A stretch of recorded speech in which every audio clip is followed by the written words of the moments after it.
I prefer that football be played in the elements as long as I'm not in the elements. For Sunday night, 14 degrees. It's going to feel like minus 13 with the wind chill. I'd prefer it to be a dome.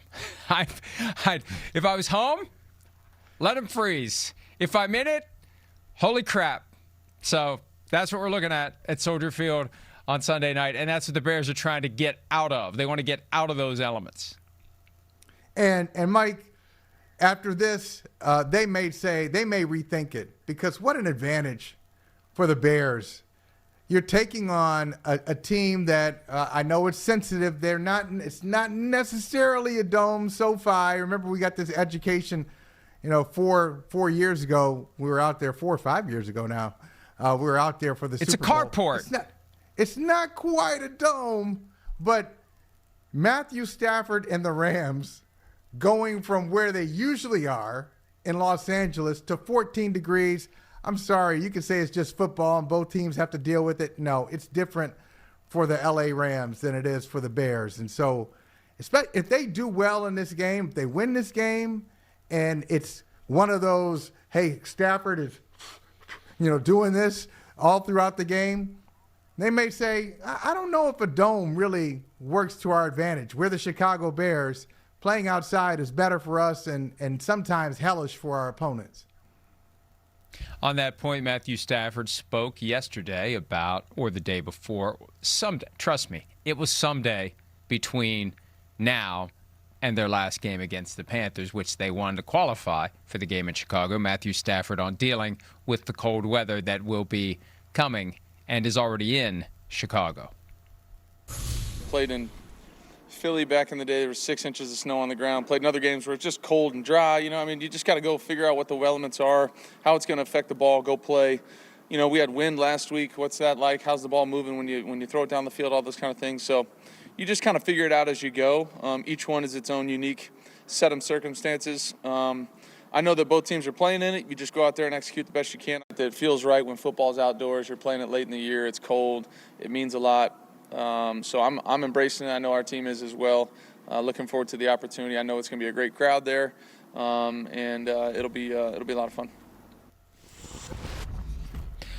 A lot of fun. Hey, at least I'm only going to be out there for a half hour or so. It's not like the usual football night in America, the 80-minute production. But, it's nice to go out and hang around and talk to people before the game. I'll do that, but I'm staying right next to one of those heaters, those jet engine industrial heaters that say, please stay 4 feet away. And if you get too close, it does melt your pants and probably would burn your leg. But, man, that's the lifeline. And I ain't getting I'll just, put one on a leash and take it around with me like a dog. I'm going to drag that thing everywhere I go when I'm out on the sideline because now the game in Pittsburgh a couple weeks ago wasn't that bad, but man, in Philly I was just miserable. So I'll be ready. I'll be prepared. I may be unrecognizable. I may be even more bundled up than Rodney Harrison. Rodney Harrison looks like Randy from A Christmas Story anytime the temperature goes below 40 degrees, wherever he may be. That will be me on Sunday night. And the Rams have to. It is a psychological component, Michael. Back to the Vikings. When they played at Metropolitan Stadium, a baseball stadium where the sidelines, both teams were on the same sideline. That's how antiquated and ill-equipped that building was for a football game. And when you would see the overhead shot, it just the field didn't fit. It just was weird. But they were in the elements, and Bud Grant made them freeze. And they were conditioned to it. They didn't mind it. And it was a psychological warfare item that they would use against the opposing team, and it worked. They had a true home field advantage. They were one of the first teams to abandon the home field advantage for a dome. And at the time, I didn't really think about it, but yeah, why would you want to give that up? Why would you want to sacrifice something that can make all the difference in the most important games of the season? Let's have the snow. Let's have the cold. Let's have the wind. Let's have a team that is conditioned to deal with it play against a team that's saying, what the hell is this? I just want to go home. Yeah, it's a factor. There's no doubt, and there will be. I don't know who that guy is going to be, Mike. Watch. The cameras will pick up somebody in this Bears-Rams game, probably an offensive lineman, because usually offensive linemen do things like this. They'll come outside. They'll come out before the game, a few hours before the game, in a T-shirt or maybe shirtless, just to prove, hey, I'm not going to wear long sleeves. I'm going to prove to you that this is mind over matter and the weather's not a big deal, but it really is. And you mentioned Rodney Harrison. I think those teams should consult Rodney and ask him, how he dealt with it as a player, because he did, and he was great in big cold weather games. There was a game in Foxborough against the Titans, Patriots-Titans, and I think the official temperature was 4. Anytime you're in the single digits. Single digits, official 4, wind chill felt like minus 17, something like that. And, Rodney's all layered up, but he made one of the biggest plays of the game. You may remember this right down the middle. The Patriots are fortunate to win it. Rodney knocks a pass away from a receiver named Drew Bennett. Drew Bennett dropped the ball, surrounded by Rodney Harrison. The Patriots win that game and go on to win the Super Bowl. But you could tell certain teams just don't want to be in it. And the numbers are clear. Teams from L.A. who are in domes or carports generally don't want to be outside when it's under 60. Now, forget about 50. When it's under 60 degrees, they don't practice in it. They're not built for it. It's a factor. It's going to be a factor for the Rams. And the other thing I'll say is Stafford mentioned Philadelphia, 6 inches of snow. That was last year. They lost. They weren't the same. They lost. If that game had been in L.A., maybe they win that game. So you can't just say it's the weather and it's football and no matter what, we just got to do our thing. No, it does give an advantage to the home team, and I think the Bears are going to be better positioned tomorrow. We'll see if they execute, but they'll be better positioned for the elements. Hey, I don't want to be actually, guy. He was referring to the Lions-Eagles game from like 2013 when it was actually more than 6 inches of snow. That was that weird day when there were several games in the East Coast that were outdoors. There was a Vikings-Ravens game or Vikings-Browns game, if you are true to the fact that the franchise that moved from Cleveland to Baltimore was and therefore still is the Browns. They can change the name all they want. That's the franchise. Did they win that game? That was the Browns. I think the Eagles won. I can't remember. I was looking it up just now. I thought it was 2012, but they played Week 6 2012. It must have been 2013. Here it is, December 8, 2013. Eagles 34, Lions 20. LaShawn McCoy ran roughshod over the Lions that day for 217 yards, including touchdowns of 57 and 40. Jeremy Ross had 2 touchdowns for the Lions. Were they punt return touchdowns? 2 touchdown returns, punt or kickoff by Jeremy Ross that day. So that's the one he was talking about. Last year it was snowing, but it wasn't. It was like a coating, and then it kind of melted. And we were there for that. That wasn't that bad. But the 2013 game when he was with the Lions, he knows that one very well. And I was at a game January 24, 2005. Where it was single digits in Pittsburgh. And Rodney Harrison came up big with an 87-yard touchdown return on an interception of Ben Roethlisberger. That was the game capping Roethlisberger's rookie year where he claimed he played with 3 broken toes. How would you even know your toes are broken? Your foot is numb. Your body is numb. There's LaShawn McCoy on that day, December 8, 2013. That was just How about that? How about that production? How about that production, Mike Florio? You ask, and then you get images within seconds. And we had no idea. They had no idea. They never have any idea what I'm going to say. I never have any idea what I'm going to say. I didn't know we were going to go there. Well done. Well done. But look at that.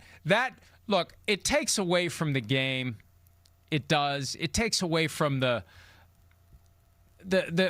creates an imbalance. Like, you don't get to play the game you'd like to play, but man, it's fun. If you've ever played in snow as a kid, those were special days. We'd go out and play football for hours in the snow, and you'd take your precautions. You know, one of the big things, Michael, one of the big things I learned the hard way, because you had your old gloves, not the football gloves they have today, but you had like your old gloves, your leather gloves, where you took them from dad, or you had your own pair, and they had that floppy, down around your wrist. Well, you have your sleeve, you got your glove, and then you got your skin.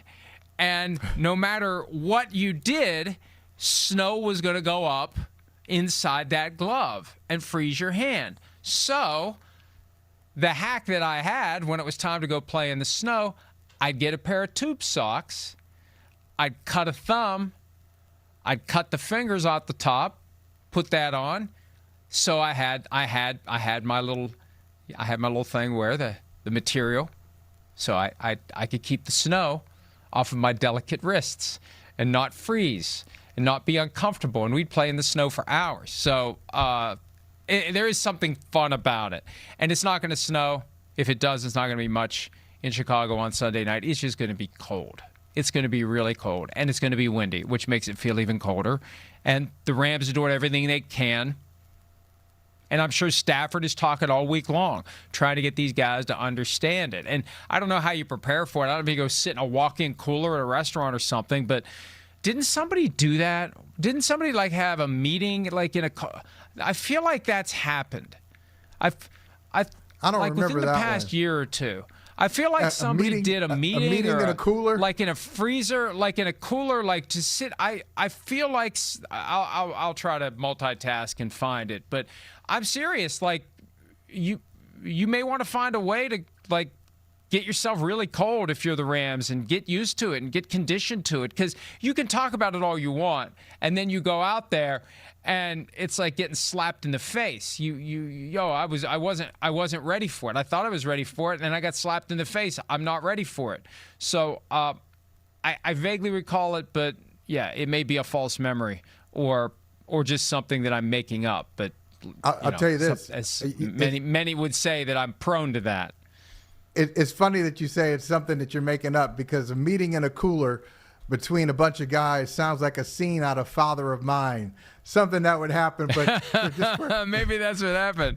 Hey, let's just here it is. This room is bugged. This room is bugged. I found it. Last year. What was it? Spencer Rattler prepared. He was practicing plays in the walk-in cafeteria freezer because they were getting ready to play a cold game in Green Bay. Andrew Janocko, the Saints quarterback's coach, took Spencer Rattler and others into the team's walk-in freezer around 10 degrees to run through plays. Boom! Yes, I'm very relieved because I thought that my brain was playing tricks on me, but that happened. So Rams, happened. get in your walk-in cooler. Get inside the walk-in cooler. Just make sure that it opens from the inside. But, it's crazy that Matthew Stafford played all those years in Detroit, yet he's not an expert on playing outside, even though he played in Michigan, because he's been a dome quarterback for all of his career. All of his home games have been in domes. So I'm not sure he's the expert on the weather. I mean, he's the expert because he's won a Super Bowl and he's one of the best quarterbacks in football, but dealing with the elements and how it affects the offense, being in the NFC North, yeah, going to Green Bay, sure, and Green Bay and Chicago, but Detroit and Minnesota in that division in a dome, out right now in a dome, I think it's going to be a big part of the game. And we saw last week, Caleb Williams doing his thing, trailing the offense, trailing the Packers, and you see him, blowing on his hands and then going out there and doing some magical things in the cold. So it's not unfamiliar for him. It is a little bit unfamiliar for the Rams. Does it sound like I'm going to pick the Bears to win? I think I am, but yeah, it's a big deal, especially this time of year. By the way, big deal. The rest of the story, the December 2024 game between the Saints and the Packers, prior to which Spencer Rattler and other members of the Saints practiced in a walk-in cooler at the suggestion of quarterbacks coach Andrew Janocko. The final score, Green Bay 34, Saints 0, which is fitting because in most homes, your refrigerator's set on 34 and your freezer's set on 0.